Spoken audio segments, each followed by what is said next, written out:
Bonjour, c'est bien mieux comme ça. So,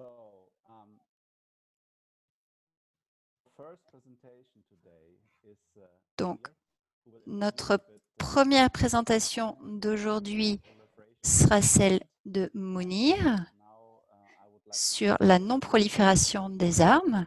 Donc, s'il vous plaît, voilà, veuillez accueillir Mounir qui va faire son intervention. Bon, d'abord, merci beaucoup Tobias d'avoir accepté d'animer cet échange et puis d'avoir mis de la vie alors que nous n'avions pas l'image. Déjà que c'est compliqué en cette période de Covid de ne pas se rencontrer matériellement, si j'ose dire. Faire cet échange sans l'image aurait compliqué le lien entre nous. Without Donc, the video, it would have been much more complicated. merci à toutes les intervenantes et à les intervenants d'avoir répondu à cette invitation. Je dois dire que j'ai été à la fois honoré et fier que vous ayez toutes et tous accepté de participer à cet échange. Un gros merci évidemment aux membres du public pour l'intérêt, leur présence et les questions qui, je l'espère, particulières, profondes, devront poser à ce panel exceptionnel.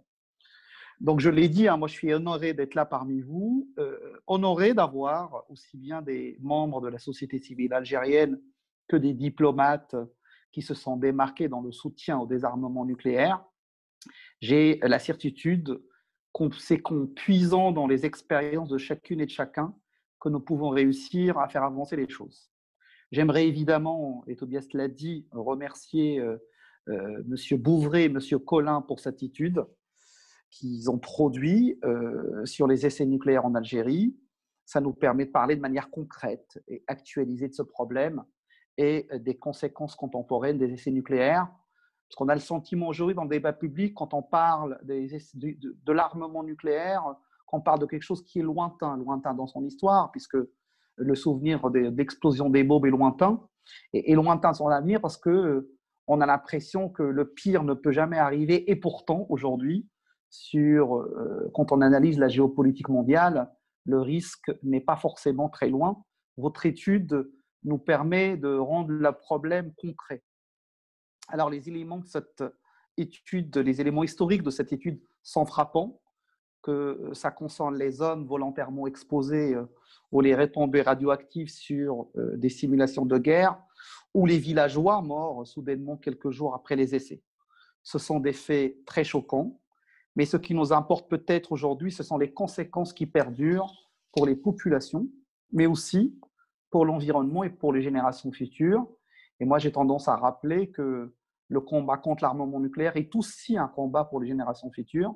Si le combat pour le climat est important et qu'il faut qu'on agisse dans les 10 prochaines années, les armes nucléaires aujourd'hui disponibles peuvent faire exploser notre planète 20 fois. Et donc, pour moi, l'urgence climatique et l'urgence de l'abolition des armes nucléaires sont les mêmes. C'est ça qui me pousse en réalité à agir à partir de cette belle maison qu'est le Parlement européen.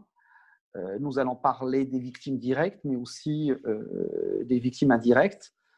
J'ai en tête évidemment les 700 mètres cubes de lave et de scories qui sont radioactives, solidifiées dans la montagne de Ten Afella, et l'armement nucléaire et les dégâts pour l'environnement sont là dans cet exemple exceptionnellement liés.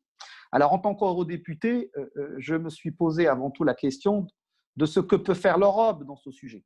Parce qu'après tout, l'Europe en tant qu'entité propre n'a pas fait d'essais nucléaires, ne possède pas, elle, l'armement nucléaire et n'est responsable en tant qu'Europe de rien dans les conséquences en Algérie. D'abord, l'Europe a déjà agi sur, par exemple, la prévention des mines. On en parlera tout à l'heure, alors qu'elle n'avait aucune responsabilité dans la gestion de cette situation et qu'aucun des pays européens membres de l'Union n'était, lui, responsable de ces mines. Et donc l'Europe, qui a aujourd'hui un discours pour l'avenir de l'humanité sur Terre, qui a un discours international autour de la lutte contre le réchauffement climatique, qui a aussi un discours en tant qu'un des acteurs de la paix dans le monde, peut, de mon point de vue, s'insérer dans ce débat, prendre des initiatives et participer à la réparation en Algérie comme ailleurs.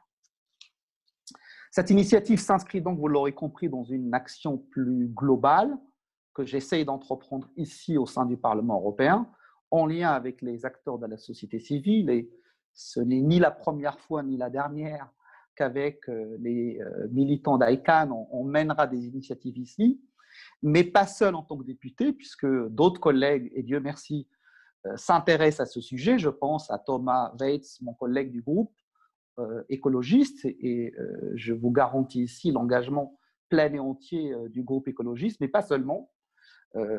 Des collègues du groupe Renew, Monsieur Melchior par exemple, ou d'autres collègues de d'autres groupes participent à porter le débat autour de l'abolition des armes nucléaires. Alors, nous ne sommes pas nombreux, nous ne sommes pas majoritaires. Le dernier débat législatif qu'on a eu dans cette Assemblée nous a fait comprendre que les pro-nucléaires progressent dans l'hémicycle européen. Mais on a une belle opportunité avec l'entrée bientôt en vigueur du traité international. Nous allons avoir une légitimité de droit international pour venir renforcer notre action et je compte participer avec toutes celles et tous ceux qui le souhaitent et à animer le débat ici et le portage politique pour que le Parlement européen, comme il l'a fait par le passé, soit un acteur incitatif dans cette prise de conscience globale autour de l'enjeu et l'impératif de la désescalade et la sortie du nucléaire. Ce week-end, à l'occasion, le 26 septembre, de la Journée internationale pour le désarmement nucléaire, nous avons publié une tribune signée par plusieurs collègues à Euractiv afin que l'Europe trouve une voie progressive dans ce domaine. Et ce débat, cet échange aujourd'hui participe à cette prise de conscience globale. J'ai été certainement trop long ou plus long que ce que j'aurais voulu ou ce que j'aurais dit et place au débat et merci beaucoup d'avoir pris le temps et la disponibilité nécessaire. Merci beaucoup, Mounir, pour ta présentation. Maintenant, j'aimerais bien passer à cette étude qui est un peu la base pour notre discussion aujourd'hui. Et j'aimerais bien inviter Patrice Bouveret et Jean-Marie Collin à présenter cette étude. On a environ une vingtaine de minutes pour cette présentation. Vous avez la parole maintenant. À vous de choisir qui commence. Merci.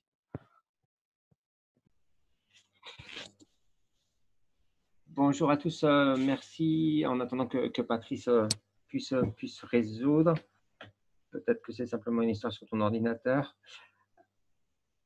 Je vais avancer un peu.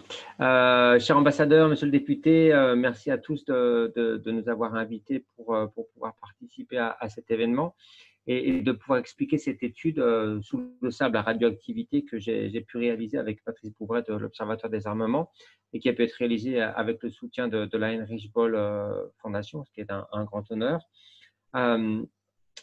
L'idée de travailler sur cette question des déchets que la France a laissés à la suite de ces essais nucléaires était dans nos têtes depuis très longtemps. Mais ce qui nous a vraiment incité à vouloir travailler sur ce sujet-là, c'est la connexion de deux événements importants, la prochaine entrée en vigueur du TIAN et très probablement aussi la ratification par l'Algérie de ce traité. Sachant que bien évidemment, à ce stade, aujourd'hui, en tout cas en 2020, la France n'accepte pas en tout cas et ne se sent pas engagée pour prendre certains termes.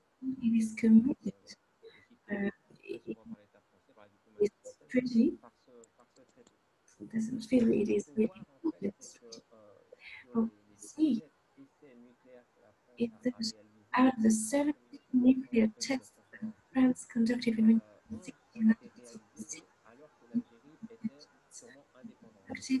while Algeria was independent, so it was a period because the France conducting tests in its former colony, in the two, and then the nuclear tests after 1962, Algeria become independent with the organization of the colony. With regards to what we already know, tried to conduct this problem of nuclear was never been studied in France.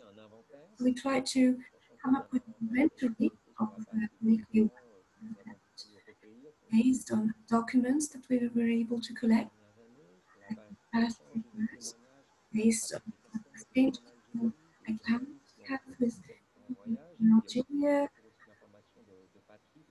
accounts, and the information about Patrice.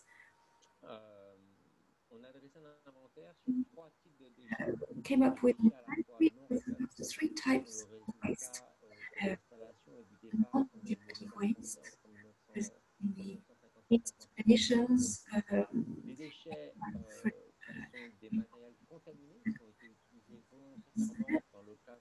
and then the contaminated waste based on types of tests, tanks, bits of cars, materials left in the atmosphere. And also, of course, radioactive materials. Souterraine, mais qui malheureusement, il y a eu quelques problématiques sur 4 essais et ces explosions stayed underground, but not. In fact, it became semi-atmospheric trails, for instance, having many stones which have been contaminated.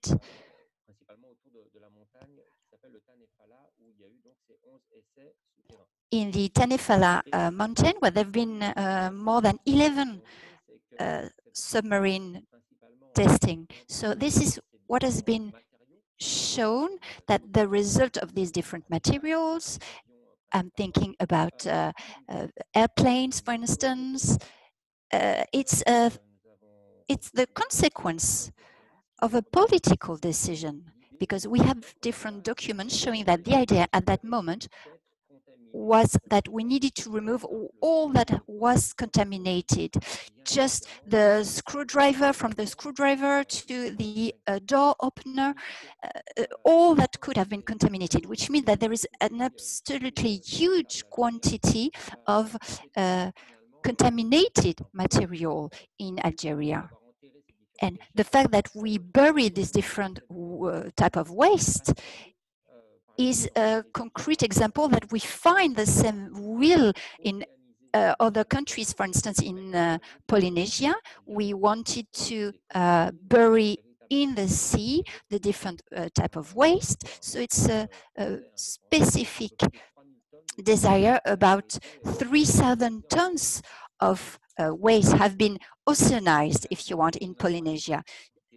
Whereas in Algeria, we do not have a precise quantity. We just know about specific types of material, but this is it. It's never been treated yet.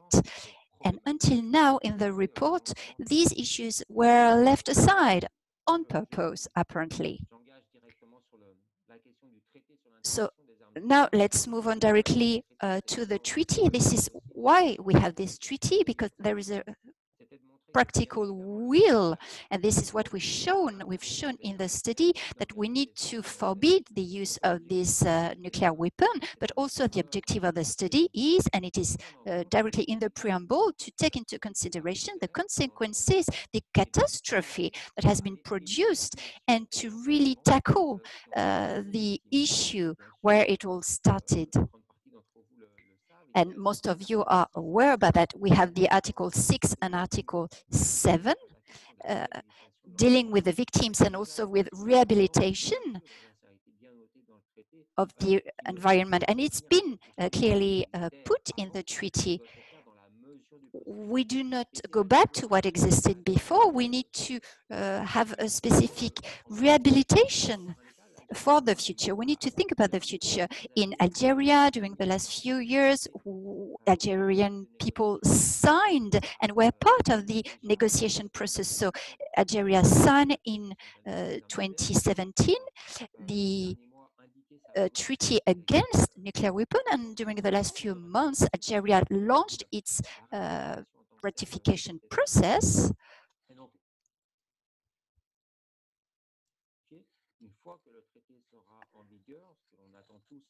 And once the treaty will come into force, this is what we are expecting, we will have important improvements. One of the first ones will be to assist victims, to assist the population. Also, what we show in our study, and this is quite nice, in fact, is the fact that, for instance, if I'm looking at Article 6, Alinea 3, each part will need to provide in a sufficient manner to the population and to people help.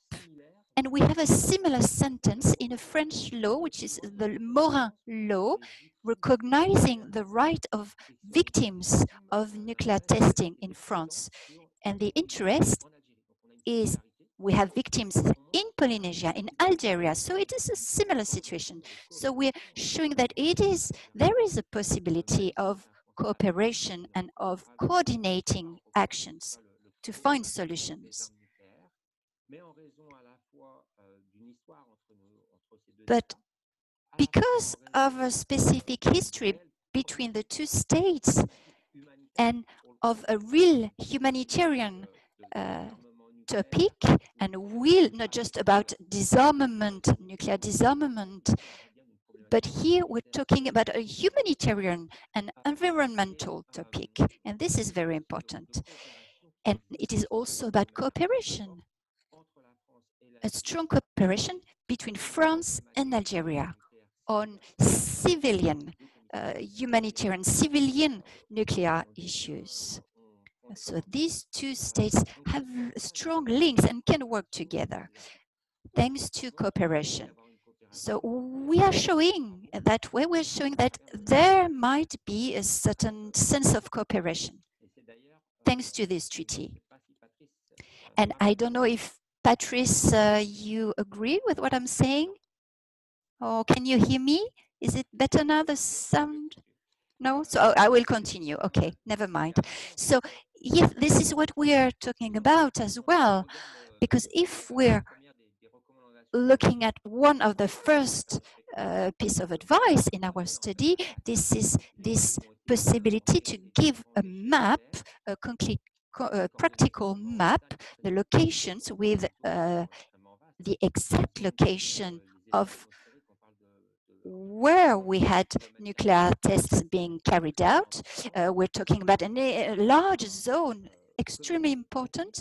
So it is important for us to be able to have this list made public and to give it to the Algerian authorities. This is extremely important. Because, of course, without a real map, then the state Algerian would have a too difficult task. We had a similar study when France gave, with many, many years late, the maps of the Maurice lines and Chal lines, the zones where we had anti-personnel mines. In the Moroccan desert, for instance, we had anti-personnel mines which been posed during the French colonies, for instance. So finally, in the end, France shared these maps with the authorities. So it really helped decreasing the humanitarian impact that it caused. So this is why we carried out this study, which has been received by the two authorities, the French and the Algerian one. And we have a mention of it in a recent report that's been shown to the French president. We have an historian in charge in France to work on this Algerian problematic. Therefore, we hope that we will be, thanks to this report, to this study, we will be able to show how important this treaty is in order to forbid nuclear weapons, but also that there is another side of that story to show all the work that's been done until now on humanitarian work. tackling the issue of people, of the victims. And I believe that I will stop now because I talked a lot. This couldn't... Colin, pour cette présentation très, très intéressante.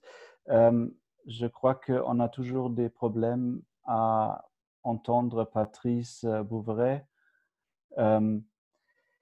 Et on a aussi un petit souci avec notre intervenante Hamida Kettab qui n'est pas connectée en ce moment.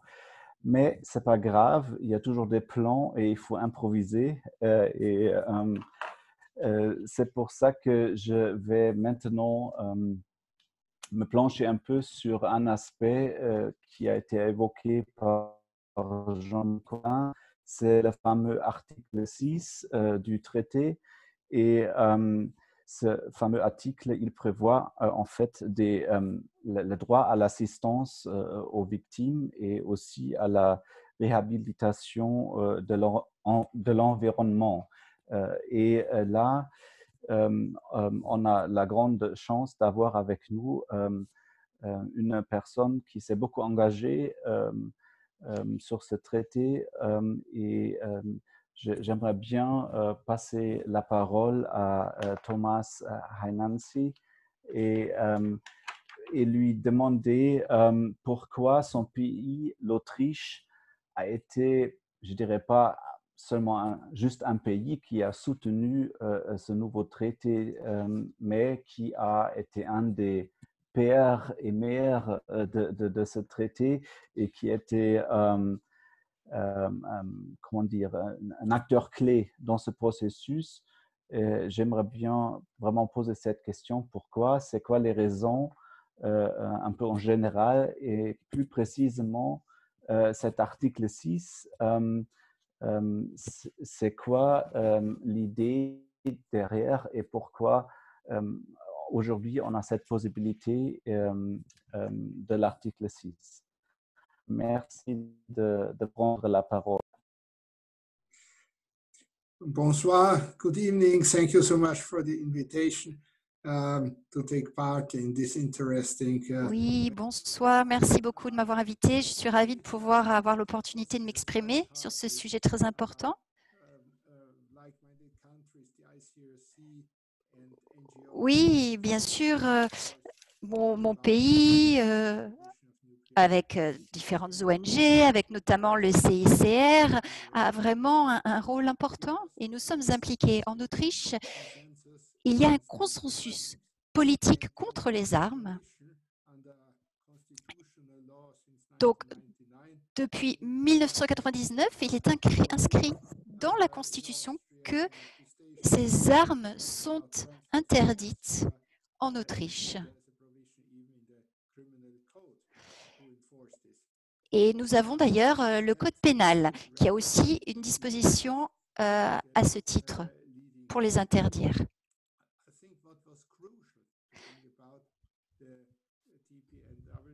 Je crois que ce qui a été crucial, vraiment crucial avec ce traité et ce qui a pu permettre de faire la bascule, Nuclear weapons have when they are used or tested. And it is obvious that in a nuclear weapons confrontation, we all would become victims, even the population of the perpetrator country. The only effective risk reduction strategy, therefore, is to eliminate nuclear weapons before they eliminate us. L'important, c'est d'éliminer les armes nucléaires avant de nous éliminer nous-mêmes.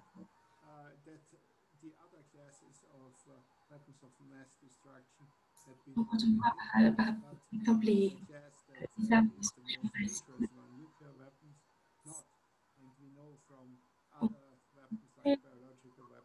c'est aussi qu'il y a d'autres types d'armes, les armes chimiques, biologiques. Et d'interdiction,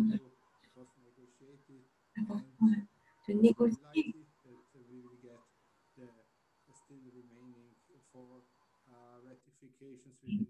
On arrive à ce bout à des régions prochaine semaine.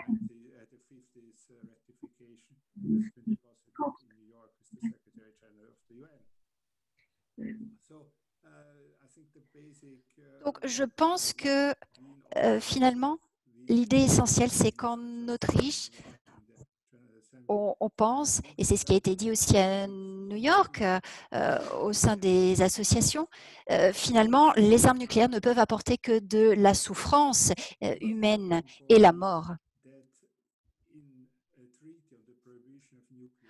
Dans ce traité de prohibition, il faut qu'il y ait absolument un dispositif sur l'assistance qui peut être apportée aux victimes. Nous avons un système particulier pour leur venir en aide et il y a des négociations d'ailleurs à ce sujet. Moi, je pense que tous ces traités doivent vraiment comporter au moins une partie qui se focalise sur l'aide aux victimes, l'aide aux personnes.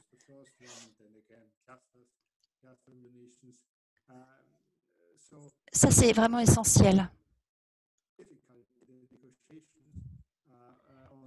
Et il est très important d'avoir des négociations à ce sujet. En outre, bien sûr, vraiment l'importance, c'est un sujet vraiment qui va de pair, c'est l'assainissement environnemental. Donc ça aussi, c'est essentiel.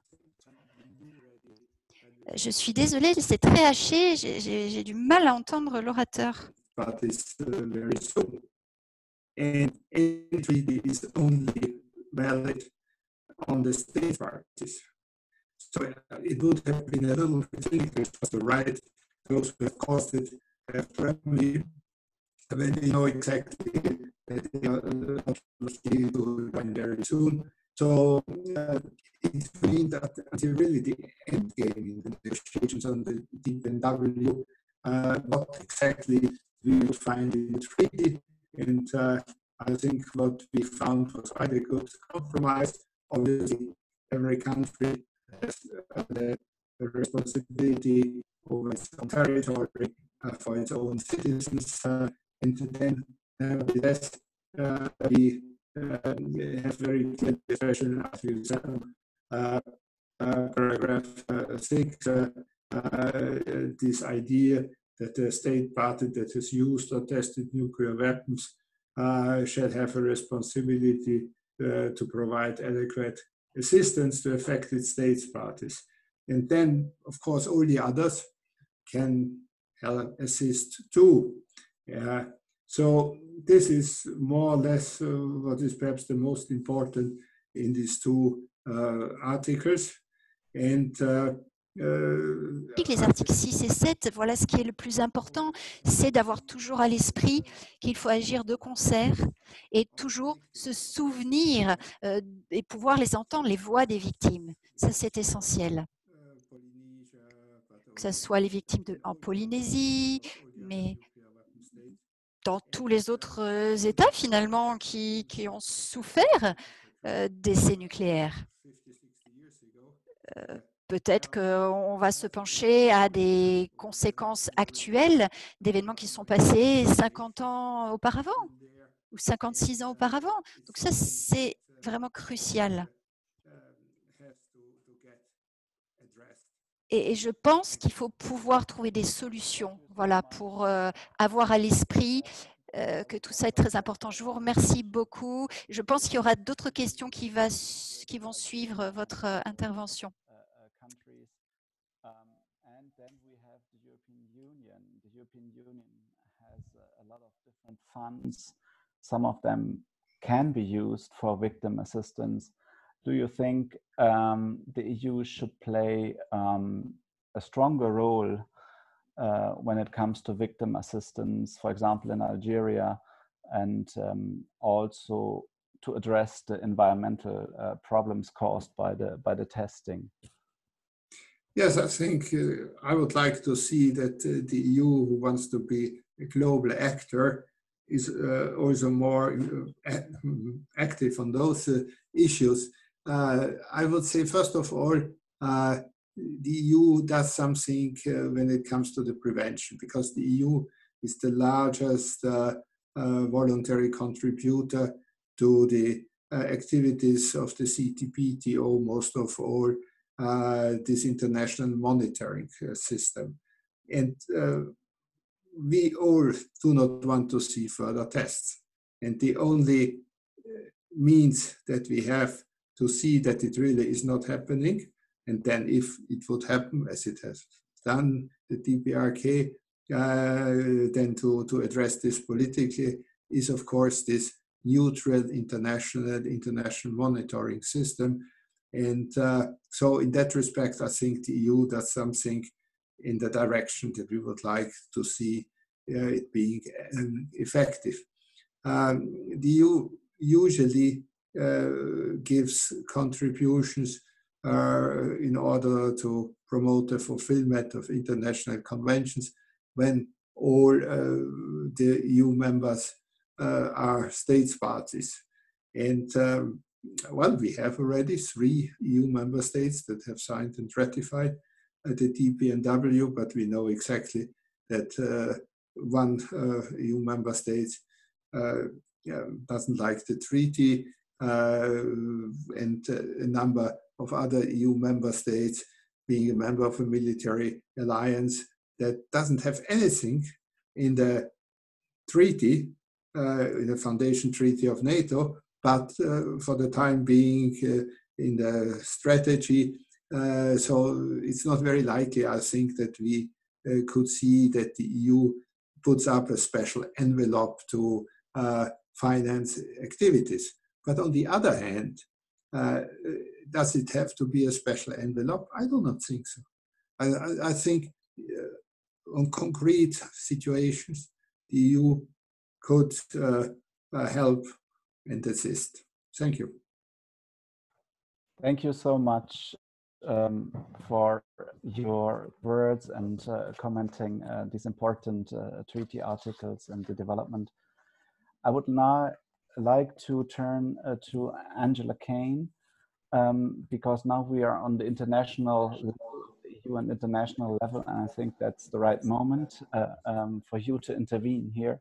Maybe you can also give us a bit from your perspective, having worked a long time on these issues, what does this new treaty mean in very general terms, but then also turn to the question of victim assistance and maybe also compare it a bit to other international norms and more concrete situations like in Algeria. So please be so kind and take the floor, Angela Kane. Thank you very much, Tobias. And avant que je commence, je voulais féliciter Monsieur Mounir Satouri pour avoir monté cette initiative. Merci beaucoup. C'est très important ce que vous mettez la lumière sur cette question et je suis ravie d'être ici avec vous. I'm going to speak in English and I apologize because I know I always speak very quickly. So I know the interpreters always have a bit of a problem, but je sais que je suis toujours un petit peu. Before I answer this very comprehensive questions, I should say, Tobias, that you have put to me, I think what we must also remember is what actually happened and what has already happened in this whole focus. And when you think about the testing, it started already 74 years ago because the US was the first one to test, since it was the first to have the weapon, the nuclear weapon. And they started in the Marshall Islands, and it actually took 42 years until they actually started a very modest compensation fund for the Marshall Islanders. So that started in 1988. It ran out of money fairly quickly, and basically no replenishment was given. And there was the paltry sum of $150 million that was allocated at the time. And so then they also sort of said, well, we'll make some money available for healthcare, and that was $30 million. And they awarded an additional sum for the people who lived on Bikini because that was obviously contaminated. Now, the other compensation that was started was, for example, when I talk about the Marshall Islands testing. 500 millions in Japan, and I visited the Lucky Dragon Museum. I found it fascinating. The Lucky Dragon was a boat, a fishing boat, that was about 150 miles from this Castle Bravo test in 1954. And when you hear about it, the Japanese are still very upset about it because the people who were affected, some died, others developed cancer, were never compensated. But who was compensated was actually the owners of the fishing fleet for the fish that was contaminated, which I thought was just a fascinating story. But when you look at the US also, you had a lot of testing in Nevada, so that was inside the United States, and they had actually used it until 1994 and conducted 920. Eh bien, on voit qu'ils ont été utilisés, ces essais nucléaires, ils ont été mis en place jusqu'en 1994, donc c'est très récent. Il y a eu plus de 900 tests qui ont été very tough list of conditions that had to be made in order to actually receive such compensation. They had about 22,000 victims, which actually was not a lot when you think about how many times they tested. I think they had 928 tests, as I mentioned, and so therefore that was really not a lot of people, but because it also included the workers who did it. Now, another issue is Semipalatinsk in Kazakhstan. And again, I was there 2 years ago and I visited it. And of course, Semipalatinsk, that area is as large as France, if you can believe it. And it's still totally closed to people. It's very, very interesting when you see that. You see still the old structures. And it's frightening when you know what went on there. But they had about 456 atomic and thermonuclear devices, and they actually have an ambassador who is very severely disabled because of the nuclear testing that went on with genetic defects. And so therefore that happened. Let me very quickly go to another issues, and that is basically the UK, which tested not only in Australian Kiribati, but also in Nevada. And there is one virtual reality film that was filmed in Australia, in fact, because it showed the effects on the Aborigines who had no contact at all with the outside world. And so they had no idea what happened to them. They had just absolutely no clue what was happening because they had no reference pattern. They couldn't ask anyone. And so they started a cleanup operation in Australia. But on the other hand, the UK government denies responsibility or legal liability or moral responsibility for any of the tests. And Australia had actually paid some of the victims and they did compensate them, which I find very interesting. And France, I will not talk about because you have already shown in the studies exactly what happened. But on the other hand, when the compensation in the Pacific, for example, which we also know about, they said that they maintained for 40 years that the testing in the Pacific had absolutely no detrimental effects, which I find quite bold. And only in 2008 did France announce a bill to compensate the 150,000 military and civilians. And then in March 2009, they offered 10 million euros to compensation. But of the 51 claims from Algeria, for example, and I think you say that in the study, only one has been compensated. Very quickly, 4 additional countries that tested: China, India, Pakistan, and North Korea, all of which tested in their own countries. Now, let me talk about what actually can be done. And this is really where what they say in the United States, the rubber hits the road. I think what is really important, and your study contributes a great deal to that, is that you have a database for each country that conducted nuclear tests. Facts, facts, facts, absolutely essential, because you cannot convince people with emotions. You have to have a fact set that you base yourself on. You also have to compare the various levels of contamination because there are less powerful bombs, more powerful bombs. So you have to sort of say, what exactly is it that you're comparing? And then you have to compare the various levels of compensation and the baseline on which this compensation was determined. I mean, what actually happened?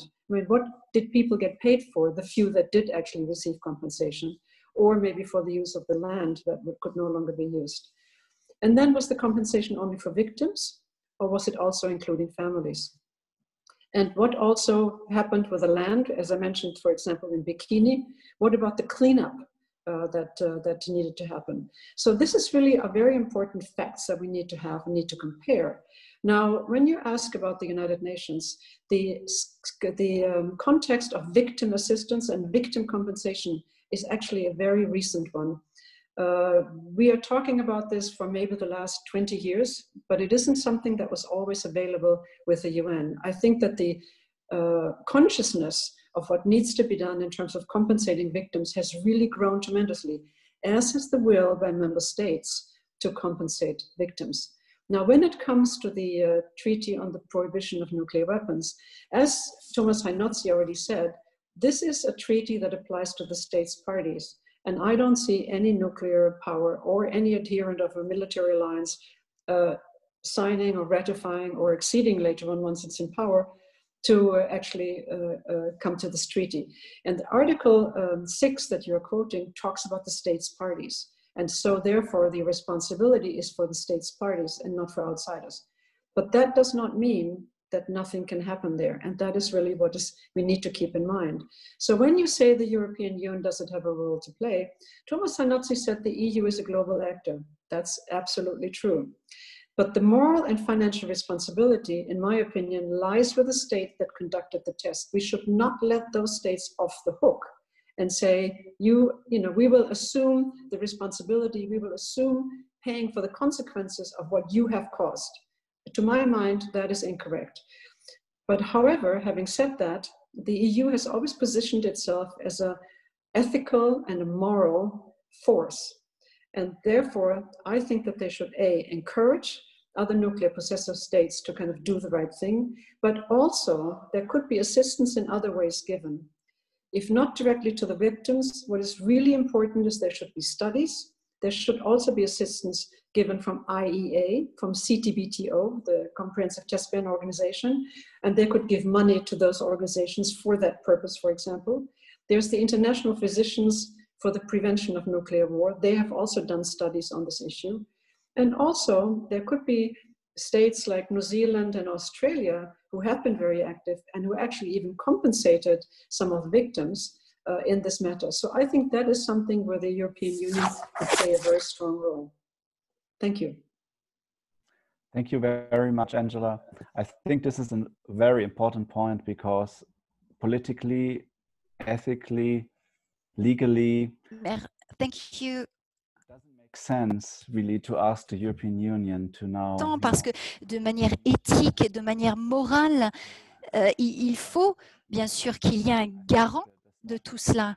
Et je pense que l'étude le montre bien, les États responsables doivent payer, mais l'Union européenne doit aussi être le garant, peut-être même qu'elle pourrait être cofinanceur, on ne sait pas, d'un système d'assistance aux victimes ou participer à des mesures de nettoyage.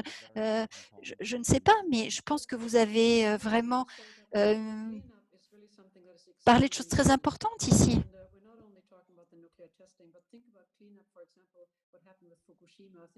Je pense qu'il faut avoir à l'esprit ce qui s'est passé à Fukushima aussi. Ça, c'est vraiment quelque chose qui est très important pour moi. Je pense que de tels systèmes à l'avenir seraient vraiment très intéressants au niveau mondial. Je sais qu'il est très difficile d'adopter des mesures globales, mais je pense que ce serait vraiment très, très important. Je vous remercie beaucoup. Présenter une autre intervenante, Alma Al-Osta. J'avais déjà dit que Madame Al-Osta présente Handicap International avec son nouveau nom, Humanité et Inclusion. Comme vous le savez tous, Humanité et Inclusion a été un des grands partenaires opérationnels de l'Union européenne et on est juste vraiment là avec cette question. Qu'est-ce que l'Union européenne peut faire sans être responsable de tous les, je dirais, fautes ou choses que ces États membres ont fait dans le passé. Et j'aimerais bien demander à Madame Al-Osta si on pourrait comparer d'une manière ou l'autre ce que son association a fait en partenariat avec l'Union européenne pour les victimes des je dois le dire en des mines. Anglais, cluster munitions, les mines et les munitions à fragmentation, je crois. Est-ce que c'est comparable? Est-ce qu'il y a des leçons qu'on peut en tirer? Et j'aimerais bien vous passer la parole maintenant, s'il vous plaît.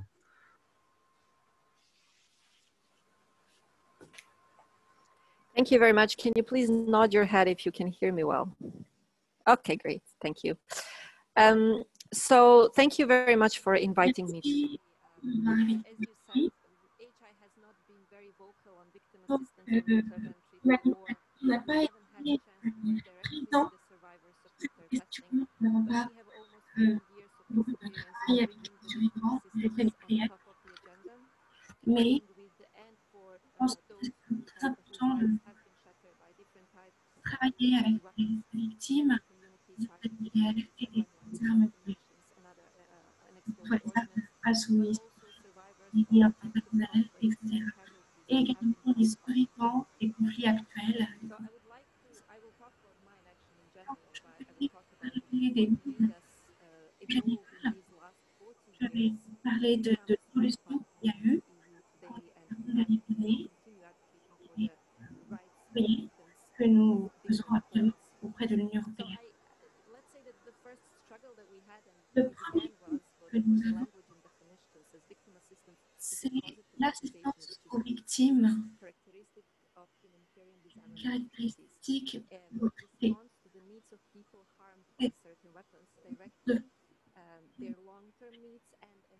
les besoins des personnes qui avaient été impactées par ces armes.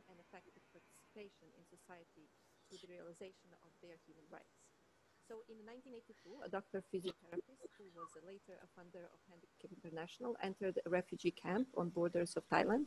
He met hundreds of victims of landmines using the most primitive. Donc en 1992, ce docteur a rencontré énormément de victimes qui ont été blessées suite à ces essais nucléaires, aux explosions des mines antipersonnelles par exemple. Et donc, il a remarqué qu'il n'y avait pas que des victimes qui étaient des individuels, mais que c'est un ensemble, une situation globale. Donc, c'est tout le pays qui souffre. La personne, par exemple, peut être directement blessée, elle peut être appelée survivante, mais c'est aussi les familles des personnes qui ont été blessées ou tuées qui souffrent. Donc, il est important de les inclure dans notre système d'aide aux victimes. Il faut aussi savoir qu'il y a comme conséquence une explosion sociale et économique. Et nous devons leur porter assistance à toutes ces personnes.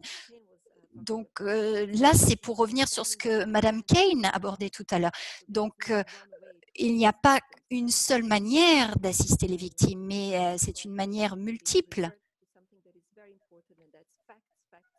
Et bien sûr, comme vous l'avez dit, il est très important de se référer à des faits, parce que c'est comme ça qu'on peut faire prendre conscience aux gens. Aussi, nous nous référons aux urgences médicales, au soutien économique et social, au soutien psychologique aussi, et enfin, pas seulement nous adresser aux survivants, mais aussi apporter de l'assistance aux victimes.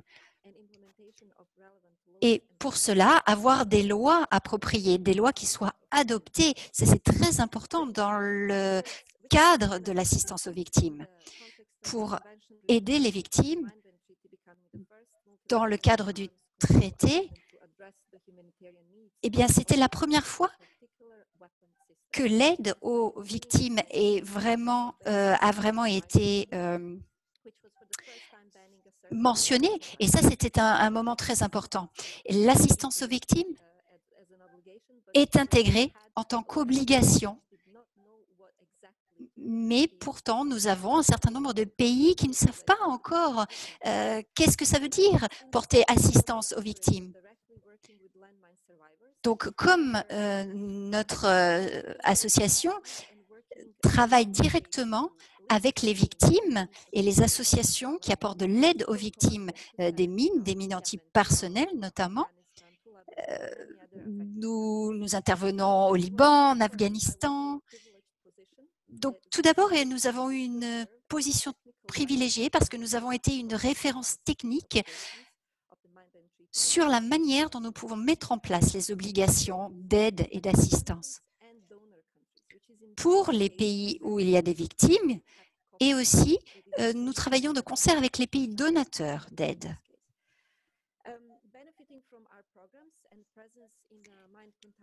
Les personnes qui bénéficient de notre programme sont multiples, mais nous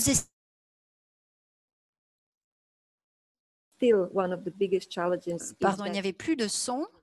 Nous essayons d'impliquer également les preneurs de décision.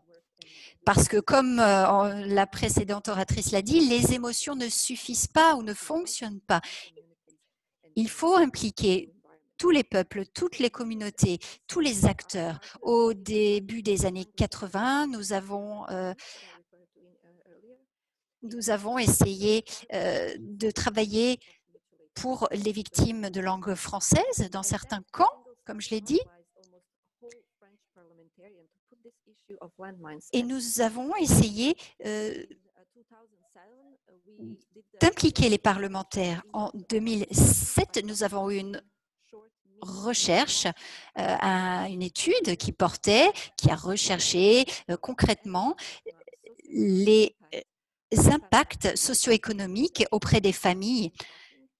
Et les résultats que nous avons trouvés étaient si choquants que nous avons réalisé et que l'opinion publique a commencé à réaliser qu'il était très important. Donc, nous avons continué notre travail de rapport et de collecte de données. Parce que quand nous faisons un plaidoyer pour un changement, bien sûr, nous devons toujours travailler de concert avec différentes associations. C'est comme ça que nous avons pu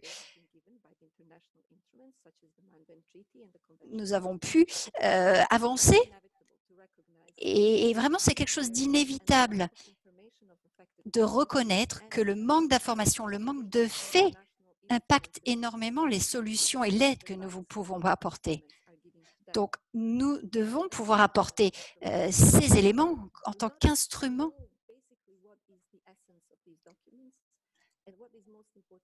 Ce qui est très important, c'est que chaque pays et chaque partie prenante comprennent qu'elles ont accès à tel et tel document et qu'elles comprennent comment elles peuvent utiliser ces documents. Il faut qu'ils puissent connaître les droits qui sont en vigueur et pour ensuite pouvoir agir et faire appliquer ces lois et faire appliquer les traités internationaux. Donc, nous avons, comme je l'ai dit auparavant aussi, essayé d'impliquer les survivants dans le processus de décision. Ça, c'est très important. La commission a impliqué des survivants. Je pense que nous nous référons à un document qui a été signé environ il y a 15 ans. Et nous travaillons aussi avec des parlementaires dans les pays membres, dans les différentes capitales, aussi à l'Union européenne. Nous travaillons avec des membres du Parlement européen. Et dans beaucoup de cas, quand il y a une volonté de changer un système, eh bien, il y a toujours un moyen de travailler de concert. Ce qu'il faut, bien sûr, encore une fois, comme je le dis, c'est apporter des preuves, des faits. Donc, nous surfons sur une vague de changement. Il y a un changement qui est en train de poindre à l'heure actuelle dans les différents pays, dans l'Union européenne. Et l'assistance aux victimes doit devenir un sujet prioritaire. Il doit apparaître dans toutes les discussions. Et je dois dire que nous avons beaucoup de données qui nous aident à voir qu'il y a des paramètres bien visibles pour pouvoir aider les victimes. Donc ça, c'est les étapes, les grandes étapes, si vous voulez, que nous suivons dans notre organisation pour apporter notre aide aux victimes.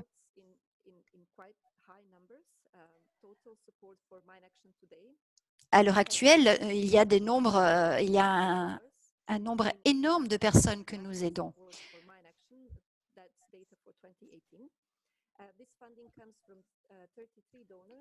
Nous recevons des aides de 33 pays donateurs. Nous recevons, malheureusement, nous avons reçu dernièrement 1 million de moins que les années précédentes, mais c'est toujours incroyable. À l'heure actuelle, les États-Unis font partie des États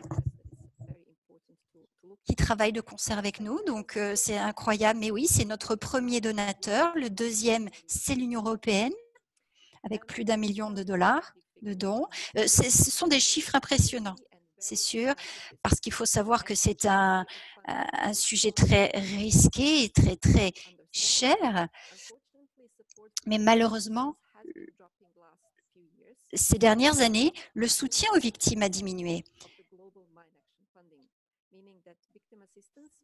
Ce qui veut dire que l'assistance aux victimes ne compte plus que 44 millions de dollars environ. Et malheureusement, c'est un chiffre qui décroît, comme je l'ai dit. Il faut trouver des sources alternatives, comme l'aide humanitaire, par exemple. Donc, l'assistance aux victimes, finalement, ce n'est pas une seule enveloppe. Ça peut être une enveloppe qui contient d'autres sujets, bien sûr. La deuxième option ferait qu'il serait plus difficile pour nous de protéger les droits des victimes. C'est pour ça que nous essayons de mettre en place des indicateurs, des plans d'action pour pouvoir protéger et aider les victimes, leurs familles, les survivants pour qu'ils puissent bénéficier des systèmes d'assistance. Alors, comment est-ce qu'on fait ce plaidoyer d'assistance aux victimes? Moi, je vous dirais que nous, bien sûr, continuons incessamment, chaque jour, nous continuons.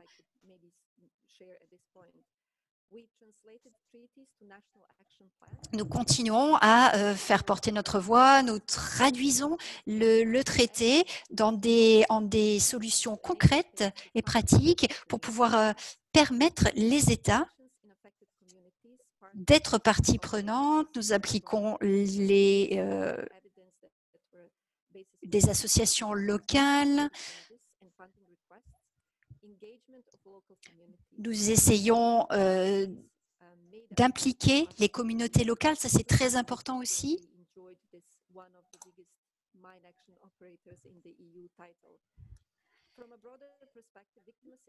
D'un point de vue plus global, l'assistance aux victimes produit beaucoup d'initiatives, il y a beaucoup à faire, il y a beaucoup de mesures à prendre. Ce n'est pas seulement au niveau du travail humanitaire, mais il faut savoir qu'il y a beaucoup de mesures à prendre. Il y a beaucoup d'outils à trouver. Et je pense que j'ai beaucoup dépassé par rapport aux 10 minutes qui m'étaient allouées. Donc, je vais m'arrêter là. Je vous remercie beaucoup. Oui, merci beaucoup pour votre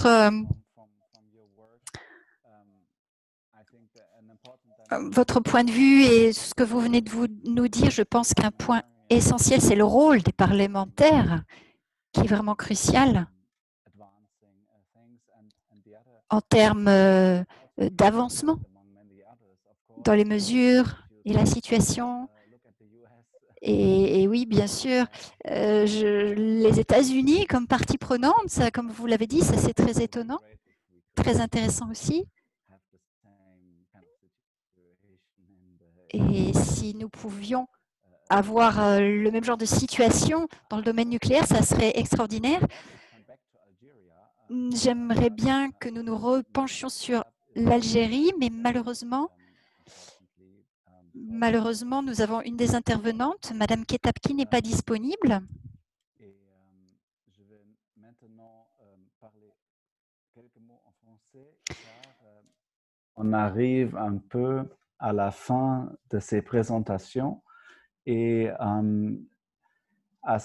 la fin de ces présentations, c'est pas vraiment un hasard que je vais m'adresser maintenant à un député français à l'Assemblée nationale et je crois qu'on a un lien très direct de la dernière présentation qui a vraiment souligné le rôle très intéressant et très efficace dans le passé des parlementaires. Il s'agit de l'assistance aux victimes. Et j'aimerais bien inviter Sébastien Nadeau de nous éclairer un peu le débat en France sur ce sujet, sur les impacts des essais nucléaires. Est-ce que c'est un sujet, à quel point c'est un sujet oui, je crois qu'on a une audience un peu européenne. Pas tout le monde est au courant de ce qui se passe en France, à l'Assemblée nationale, le débat. Et s'il vous plaît, Sébastien, prenez la parole pour nous décrire un peu la situation. Merci. Merci beaucoup, Tobias. D'abord, je tiens à remercier Mounir Satouri. Je vais expliquer pourquoi, mais je crois qu'actuellement, c'est vraiment très important qu'un parlementaire européen prenne l'initiative sur ce sujet. Et on va voir un petit peu pour quel type de raisons. Il y en a plusieurs. Je voudrais également remercier Jean-Marie Collin et Patrice Bouvray pour leurs travaux sur l'enfouissement des déchets dans le désert algérien du Sahara, parce que ça permet de remettre dans le débat public un certain nombre de questions, différentes questions, chacune ayant leur importance, mais ça pointe clairement l'irresponsabilité du point de vue de la santé, du point de vue de l'environnement et du point de vue de l'injustice post-coloniale, si on peut utiliser ce terme, qui est particulièrement prégnant encore en France, et puis tous les effets déstabilisateurs d'un point de vue géopolitique dans un moment où le multilatéralisme est véritablement très mal en point.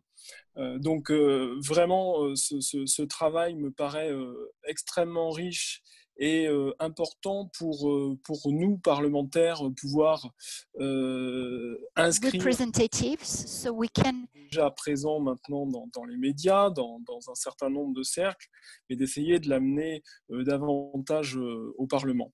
Alors, la question du nucléaire en France, c'est une question qui est toujours dans les profondeurs, un petit peu dans les abîmes.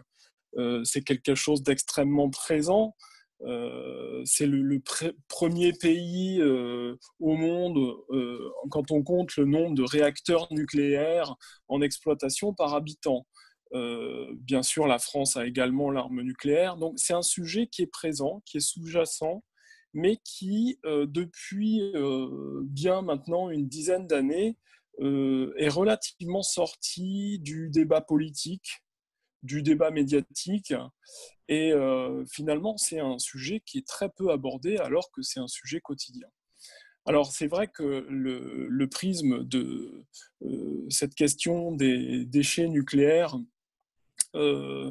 fait écho aussi aux déchets du nucléaire civil qui posent des problèmes conséquents en France.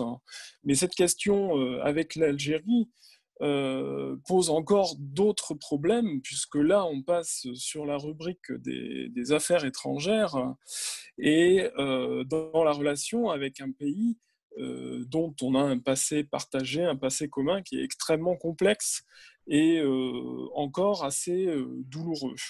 On a actuellement un de nos plus grands historiens, Benjamin Stora, qui vient de commencer une mission à la demande du président de la République, mais une mission indépendante vraiment de recherche pour essayer de travailler sur cette histoire du passé et de la relation entre la France et l'Algérie.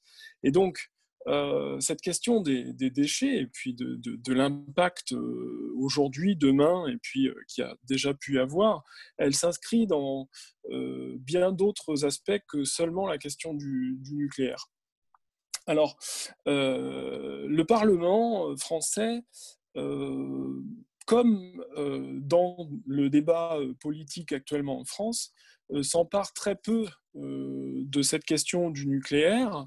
Il y a bien eu une commission d'enquête en 2018 sur la sécurité et la sûreté des installations nucléaires en France, avec un certain nombre de problèmes. Il y a bien eu une mission d'information de 2 députés en 2018 sur l'arme nucléaire dans le monde, 50 ans après l'adoption du TNP. Mais dans chacun de ces travaux parlementaires, il y a eu énormément d'obstacles. Exemple type, pour travailler sur la sécurité et la sûreté des installations nucléaires, les membres de la commission parlementaire ont eu toutes les peines et n'ont pas pu avoir accès au plan des installations nucléaires. Donc ça situe un petit peu toute la difficulté qu'on a en France, c'est-à-dire que quand on parle de nucléaire, on parle de quelque chose qui est du domaine réservé du pouvoir exécutif et sur lequel les parlementaires ne parviennent pas, n'obtiennent quasiment pas d'informations. C'est un petit peu lié à la manière dont les pratiques se sont mises en place concernant la Constitution française, où un certain nombre de questions, les questions du domaine des affaires étrangères, des affaires extérieures, et les questions relatives au secret défense sont toujours réservées à l'exécutif et avec finalement aucun contrôle du Parlement.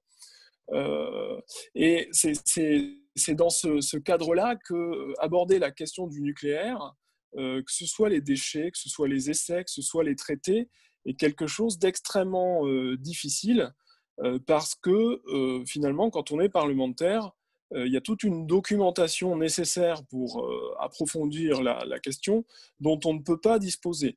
Là, les questions d'enfouissement des déchets en Algérie, tout ce qui va être de l'ordre de faire une géographie de ces déchets, c'est secret défense. Et le parlementaire français ne peut pas obtenir d'informations sur ces questions-là, quand bien même lui-même est habilité secret défense. Donc il y a vraiment une difficulté de ce côté-là. Sur l'enfouissement des déchets, les traités sur le nucléaire posent véritablement plusieurs questions. Et pour le Parlement français, on pose une très fortement, c'est celle de l'espace démocratique dans lequel intervient véritablement le Parlement en France. Et sur le nucléaire, il faut bien reconnaître que le Parlement n'est pas convoqué pour travailler, contrôler, parce que c'est une de ses missions fondamentales normalement, le contrôle de l'action du gouvernement. Et bien sur cette question du nucléaire, le Parlement ne contrôle pas. Alors, ça ne veut pas dire qu'il n'y a rien qui se passe. Et tout à l'heure, Almata Slitzan Alosta l'a rappelé pour le combat sur les mines antipersonnelles. Il y a véritablement une action très forte. Mais cette action très forte du Parlement, c'est parce que le pouvoir exécutif français la souhaitait. Sinon, il y a des blocages qui sont extrêmement difficiles à lever. C'est la même chose dans le cadre du traité sur le commerce des armes qui est né en 2014. Si ça a été rendu possible, c'est parce que l'exécutif français a travaillé et voulait que cela arrive. Quant aux parlementaires, ça veut pas dire qu'il n'a plus rien à faire et que rien n'est impossible, que rien n'est possible, pardon. Déjà, en premier lieu, il y a cette question de la mobilisation de l'opinion publique. Et je crois qu'à ce titre, c'est quelque chose qui est peut-être plus difficile pour un parlementaire européen que de mobiliser les opinions publiques parce que on a besoin finalement de mobiliser l'opinion publique pays par pays au sein de l'Union européenne pour arriver à un effet boule de neige. Et donc, le parlementaire français a un rôle qui est extrêmement important dans ce cadre-là, mais il est très difficile de faire évoluer au niveau parlementaire la situation française. Et je disais en introduction que l'initiative venant d'un parlementaire européen me paraît extrêmement forte et vraiment quelque chose de très intéressant. Je vais prendre l'exemple très simple sur lequel moi j'ai travaillé. Easy example. I've worked on that. It's been 2 years now. The question. Exportation d'armes. Moi, j'ai travaillé au niveau parlementaire cette question-là à partir véritablement de mars-avril 2018, en questionnant sur la légalité des exportations d'armes françaises en regard du traité sur le commerce des armes et de la position de l'Union européenne sur cette même question qui datait de 2008, je crois. Je dois dire que c'était extrêmement difficile d'avoir quelque avancée en la matière. Et puis, il y a le Parlement européen, et puis il y a l'Union européenne. D'abord à travers une évolution de la position commune de l'Union européenne qui a été révisée en septembre 2019 et qui demande davantage de transparence à chacun des États membres. Et puis là, très récemment, il y a eu le vote au Parlement européen d'un rapport sur cette question d'exportation des armes qui demande clairement plus de vigilance de la part de chacun des États. Et on pourrait se dire, ben oui, mais c'est toujours sans effet. Et non, c'est pas sans effet en France, puisque le dernier rapport qu'a effectué le ministère de la Défense est un petit peu plus fourni qu'habituellement. Et puis, de manière très simple, on va avoir enfin un débat au mois d'octobre en commission des affaires étrangères sur les exportations d'armes. Et je crois que s'il n'y avait pas eu d'une certaine manière ces injonctions venant de l'Union européenne, la France n'aurait pas évolué sur le sujet. Et je pense que sur cette question du nucléaire, à la fois sur la question des traités et à la fois sur la question des déchets tels que ceux révélés par les travaux de Jean-Marie Collin et Patrice Bouvray, il y a un travail à mener de concert entre le Parlement européen et des parlementaires de chacun des États membres pour espérer avoir une évolution significative et forte.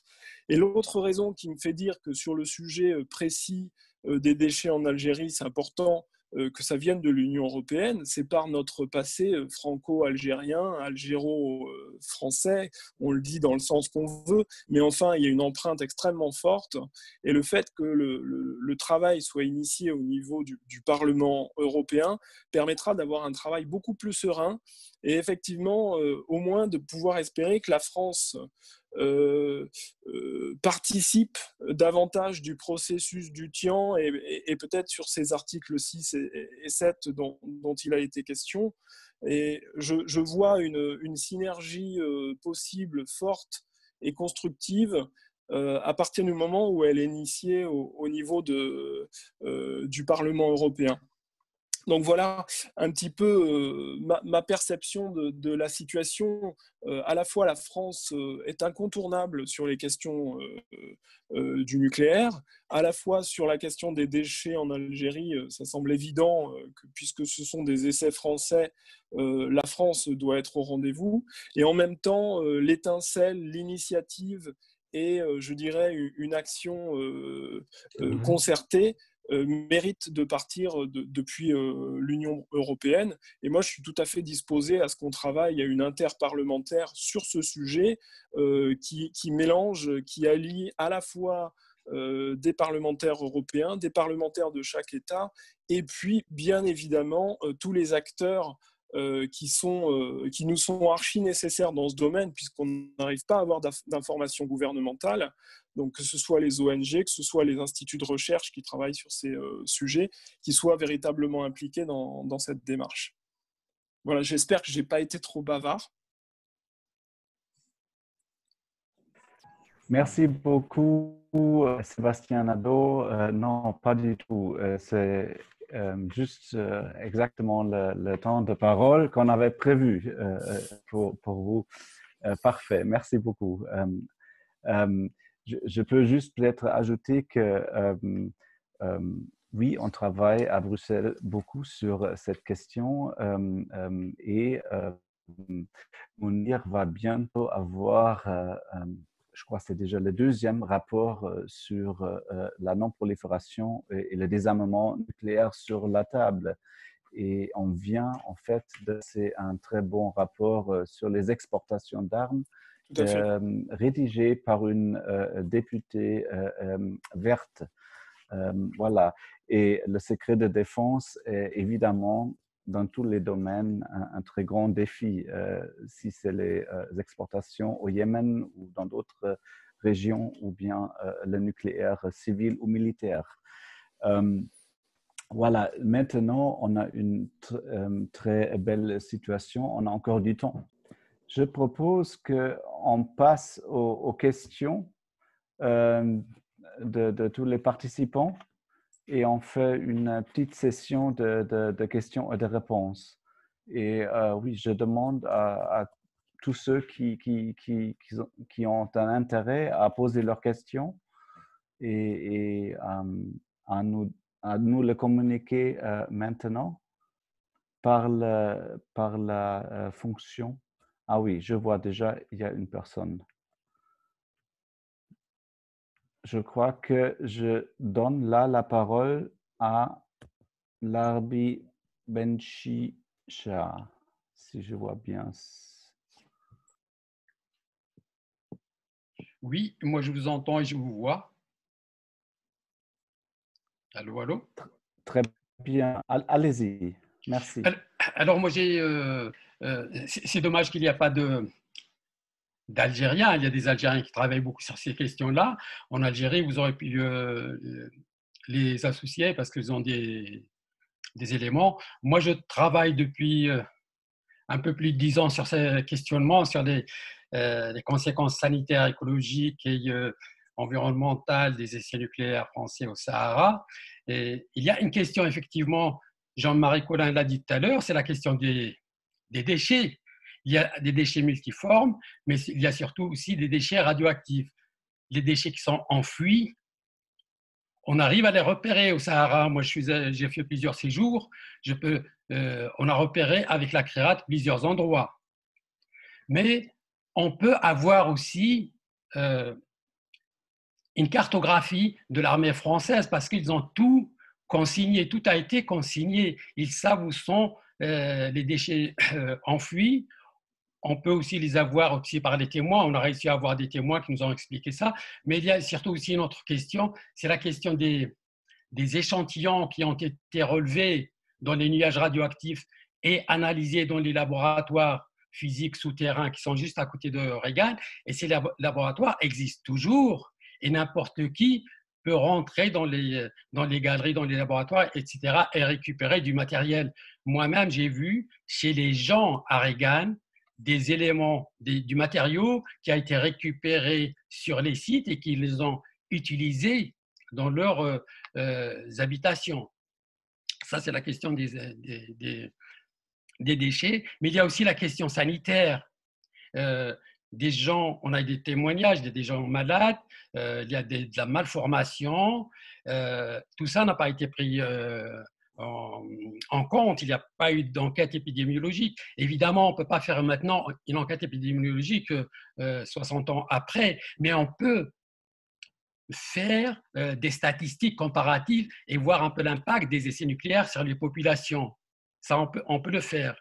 Okay. Il y a un autre aspect aussi, ce sont les maladies transgénérationnelles. Vous savez, depuis 4-5 ans, les études du professeur australien Hall Roland, il a prouvé que les impacts des maladies radio-induites altèrent le génome et donc ils deviennent héréditaires. La transgénération aux futures générations, c'est ça aussi qui est important aussi de prendre en charge. Pourquoi il n'y a pas de centre de suivi médical au Sahara, un peu à l'image de ce qui se passe en Polynésie française? Merci beaucoup. Grand merci pour vos commentaires et questions. Est-ce qu'il y a d'autres questions et commentaires?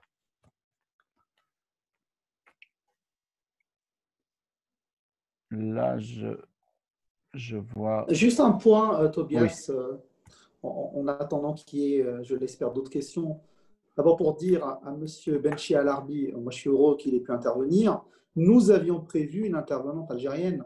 À aucun moment, quand on a imaginé cette réunion, pour nous, il devait obligatoirement que quelqu'un d'Algérie, de la société s'exprime. Malheureusement, des problèmes techniques l'ont empêché d'être parmi nous et on est ravis que vous soyez là et que vous posiez votre question. Voilà.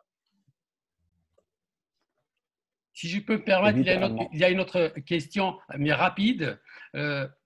Puisqu'on a des parlementaires européens ici devant nous, pourquoi vous ne faites pas en sorte qu'on puisse accéder aux archives qui sont sous le sceau du secret défense? Ce n'est pas les archives pour voir comment elle a été construite la bombe, on s'en fout, mais les archives pour savoir, par exemple, qu'est-ce qu'on a fait exactement, les gens, à quel poste ils étaient affectés sur les sites, parce que les populations locales ont travaillé sur les sites.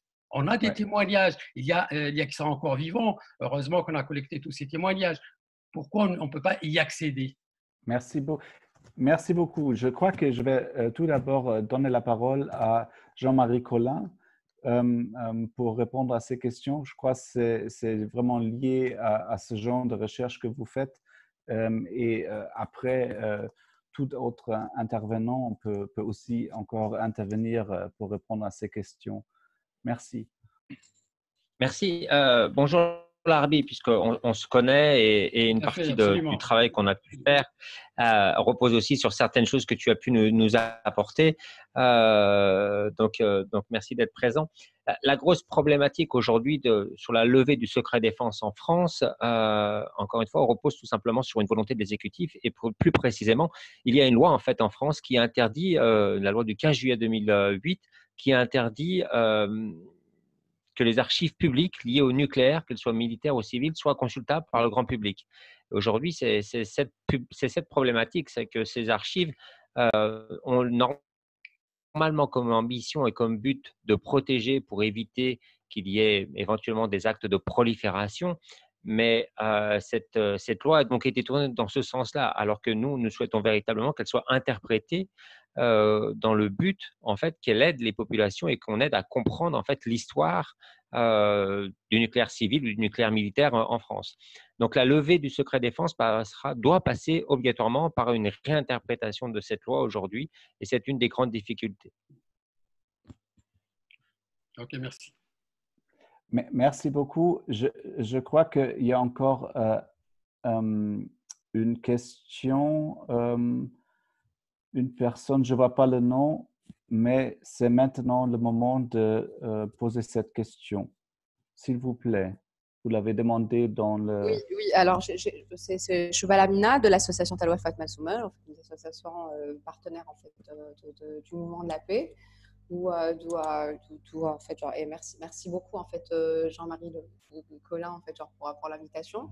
Je voulais poser une question en fait genre c'est en fait genre c'est un peu naïf de ma part en fait genre on parle de sécurisation, on parle d'éthique et de morale, on parle de plein de choses. Je me dis pourquoi en fait genre ça a pris aussi longtemps en fait genre d'aller en fait vers une indemnisation en fait pour les autres populations qui ont subi en fait genre justement les conséquences et qui ont subi en fait ces essais nucléaires.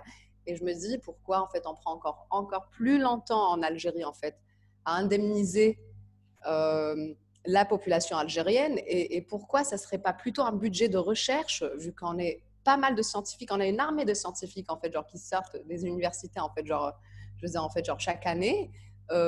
Pourquoi nous n'avons pas, je veux dire en fait genre pourquoi nous n'avons pas ce budget de recherche? Je suis généticienne de formation, j'ai participé à la COP 22, mon travail est axé sur la souveraineté alimentaire, etc.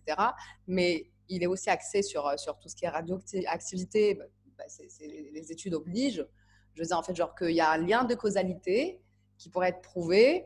Je veux dire en fait aussi que nous pouvons en fait, que tout ça pourrait être fait par le pays lui-même. Et pourquoi ne pas aller vers le fait de débloquer un budget pour la recherche scientifique et plutôt en fait pour la Ok, voilà. merci. je ne sais pas si vous avez compris ce que Oui, c'est très clair. Oui, très clair de votre part sur les études et un budget d'études. Et je crois que maintenant, il faut prendre encore quelques minutes pour répondre à cette question.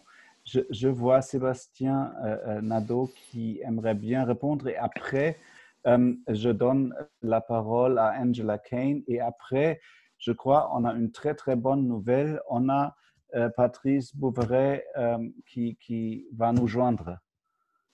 Alors, Sébastien. Oui, là, moi, j'amène une réponse toute fraîche, toute neuve sur cette question de la recherche. On vient de faire passer un texte qui s'appelle la loi de programmation pluriannuelle de la recherche au Parlement. Donc, elle n'est pas passée encore au Sénat, mais elle est passée à l'Assemblée nationale. Donc, c'est une projection un petit peu de vers où va la recherche sur 10 ans. Alors, il y a des questions budgétaires qui ne sont pas encore réglées, mais parmi les choses un petit peu nouvelles, il y a des orientations. On a inscrit la possibilité de rentrer dans des logiques de recherche participative, dans des logiques de recherche en rapport avec l'économie sociale et solidaire. Donc, il y a des nouvelles opportunités qui vont voir le jour, des appels à projets qui sont un petit peu différents de ce qui existait. Il y a un dispositif actuel qui existe pour les associations qui s'appelle FONGEP Recherche, qui permet de rentrer dans des logiques d'appel à projets avec des financements pour des recherches qui sont des recherches qui viennent du terrain, d'un questionnement de terrain, des populations qui veulent aller sur une recherche. Bien sûr qu'après, il y a toute la bataille parce qu'il y a la concurrence entre les différents projets, il y en a plein qui sont de belle qualité, mais il y a quelque chose de nouveau là, qui se met en place de ce côté-là. Alors, est-ce que c'est un espoir suffisant? Je ne sais pas, mais il y a aussi la volonté des acteurs de rentrer dans une logique de recherche qui fait que ça devient possible ou pas. Merci beaucoup, Sébastien Nadeau. Je donne la parole à Angela Kane et après, c'est Patrice. Merci beaucoup. Et je voulais faire référence à la difficulté de la sensibilisation de la opinion publique. And what I wanted to suggest here is something that is rather general, but I know that Donc, c'est difficile d'impliquer of the Human Rights Council. You have a rapporteur, for example, on displaced populations, which applies. You have a rapporteur on, it's a rather long title. Hold on a second. A special rapporteur on the implications for human rights of the environmentally sound management and disposal of hazardous substances and waste. These are actually people, or these are actually entities, of the United Nations, of the international human rights community that you can use, where you can basically say, we would like you to look at Algeria. They did, for example, a study on the Marshall Islands. There are other studies that were made available. And I think that should be used to bring into this a whole more larger international picture.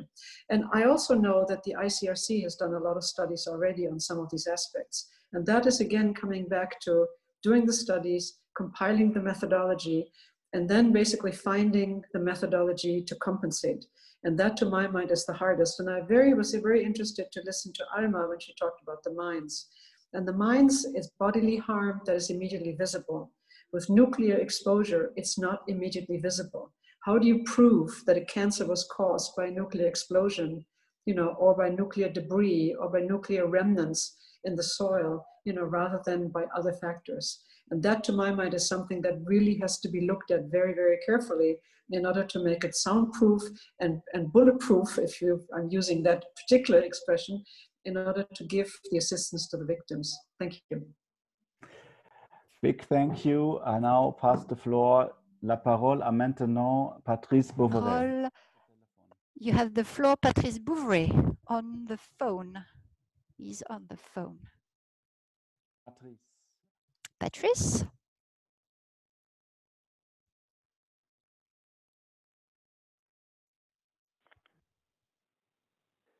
Le téléphone marche cette fois? So apparently the phone is working. So finally, good evening. Compléter un petit peu les réponses là qui viennent d'être faites. Déjà, je crois que ce qui est vraiment important, c'est qu'il faut s'inscrire dans le temps long par rapport à ces questions-là. Puisque, bon, Mounir, tu as ouvert par rapport au Parlement européen. Les premières interventions, ou en tout cas les premières interrogations qui ont été posées sur la question des conséquences des essais nucléaires en Algérie ont été faites par une parlementaire européenne, française, une députée européenne, Solange Fernex, c'est pour pas la nommer, en 1990-91, où elle avait été recueillir des premiers témoignages et avait déjà commencé à essayer d'interpeller les parlementaires européens sur cette question, effectivement, sans beaucoup de succès. Et si on a beaucoup de difficultés à poser cette question au niveau des conséquences en Algérie par rapport à la Polynésie, où en Polynésie, il y a eu un début de travail qui s'est mis en place, c'est aussi parce que ça nécessite une mobilisation effectivement des victimes et de l'ensemble de la société civile par rapport à ces questions. Ce qui a permis que ce sujet vienne à l'ordre du jour, c'est la constitution des associations de victimes en Polynésie, en métropole, donc l'association des victimes des essais nucléaires, des vétérans des essais nucléaires, pardon, et en Algérie, il y a eu énormément de difficultés à la mise en place d'associations. Il y a eu des tentatives, mais qui n'ont pas pu déboucher, et du coup, de jouer ce rôle d'aiguillon, d'aller alerter les parlementaires pour qu'effectivement ils sont soumis à énormément de sujets, et donc pour qu'ils fassent de ce sujet un enjeu important, et pour qu'on puisse donc concrètement avancer progressivement sur la prise en compte. C'est là la vraie difficulté qu'on rencontre par rapport à l'Algérie actuellement. Ça se situe, les essais se sont situés dans le sud. Il y a des difficultés à une période, bon, Jean-Marie l'a expliqué au début, dans un contexte un peu particulier de guerre d'indépendance, un complexe aussi contradictoire dans la mesure où le gouvernement, le nouveau gouvernement qui est arrivé au pouvoir en Algérie, du fait du rapport de force en sa défaveur, a été obligé quelque part d'accepter que les essais se tiennent, mais n'a pas après ensuite voulu prendre en charge non plus cette question de manière importante. C'est donc face à toutes ces difficultés, et l'enjeu qui me paraît vraiment important, c'est de voir comment justement le Parlement européen, comment le Parlement national, comment les différentes structures peuvent soutenir les sociétés civiles et les aider à s'organiser de façon à obtenir, à revendiquer leurs droits, à revendiquer la vérité sur ces questions et à obtenir réparation et justice. Voilà les quelques mots peut-être en complément que je voulais rajouter. Merci beaucoup, Patrice Bouveret. Avant de donner la parole à Mounir pour les conclusions de ce webinaire, je voulais juste dire que aussi au niveau européen, il y a un tas de différents programmes et budgets pour tout ce qui est recherche, collection de données. Alors, ça pourrait être aussi peut-être un chemin à suivre pour financer au moins quelques de ces études qui sont nécessaires. Mounir, tu as la parole pour conclure ton webinaire. Alors, comme le dit Patrice, sur ces sujets, il faut s'inscrire dans le temps long. Je ne sais pas si on peut conclure aujourd'hui le débat. En tout cas, j'espère que cette première étape d'échange entre nous trouvera des formes diverses et variées de poursuite. Je l'ai dit au début, que ce soit à Jean-Marie ou à Patrice, cette étude, elle est très intéressante, très importante. Et je crois qu'il faut qu'on multiplie les occasions pour qu'on fasse parler d'elle et pour qu'elle nous aide à avancer dans nos travaux parlementaires, mais aussi qu'elle mette ce sujet dans le débat public. Je sais que la relation entre la France et l'Algérie est une relation complexe. Et peut-être que le niveau européen peut nous permettre de prendre un peu de distance pour permettre un dialogue positif dans cette affaire. Évidemment que tous les programmes d'aide et de soutien à la recherche ou à l'expression doivent être mobilisés. Moi, j'ai entendu, et je le remercie Sébastien, une proposition très concrète de la mise en place d'une interparlementaire où il y aurait des parlementaires français, des parlementaires européens, des parlementaires algériens, je pense qu'on pourra aisément trouver un moyen d'associer la société civile en Europe, en France, mais aussi en Algérie, pour continuer à faire avancer le dialogue, à participer à lever, là où c'est nécessaire, le secret défense pour permettre de bien faire la traçabilité, les repérages, aider les populations sur place. L'Europe a des programmes d'aide aux populations qui peuvent être mobilisés. Évidemment, tout ce que fera l'Europe et tout ce que l'Europe pourra faire ne doit pas dédouaner la France, qui est responsable des CCC, de son rôle, mais plutôt de l'appuyer, de l'approfondir et de le prolonger. Merci beaucoup à toutes les intervenantes, tous les intervenants de vos apports.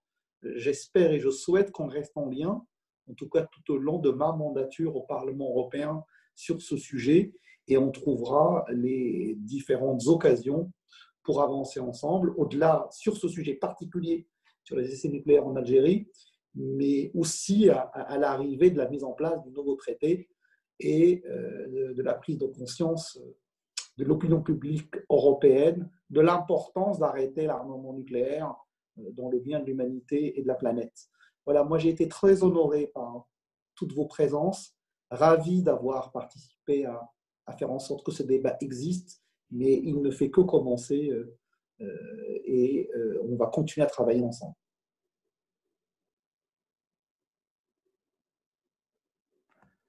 Merci. Je ne suis pas obligé de conclure. Hein. Oui. Jean-Marie, je te vois réagir. N'aie aucune gêne à redire un mot si tu le juges nécessaire. Ce qui est vrai pour toi est vrai pour tout le monde. Non, merci beaucoup pour l'avoir organisé. C'est vrai que c'est toujours très important pour nous, acteurs de la société civile française, de pouvoir parler à des parlementaires européens et nationaux. Donc, merci aussi beaucoup à Sébastien Nadeau et d'avoir aussi des diplomates et vous, Madame Kane, présents pour pouvoir vous informer aussi de l'état de la situation en France et d'échanger avec vous. Voilà, donc ça fait partie des choses qui, pour nous, acteurs français, sont vraiment importantes, que le reste du monde voit aussi un petit peu ce qui se déroule en France, voit les avancées ou les grosses difficultés, mais ça nous permet à tous d'avancer, en tout cas, dans la bonne direction. Donc, merci à tous et merci beaucoup à Alma aussi. Merci à vous, merci à vous en tout cas, et à la prochaine peut-être. Au revoir. Juste peut-être un mot, évidemment, merci à Tobias pour son animation. Et puis moi, je n'ai pas envie qu'on se quitte sans dire un merci à une salariée de mon équipe, Aurélie, qui était la main invisible, qui a participé à ce que ce temps existe, qui vous a contacté, qui a géré toutes les questions techniques. Donc, merci aussi à elle et à travers elle, à mon équipe, pour leur aide. Les parlementaires font beaucoup, mais on réussit aussi parce qu'on est entouré d'équipes investies. Voilà. Très bien, merci. Merci, au revoir.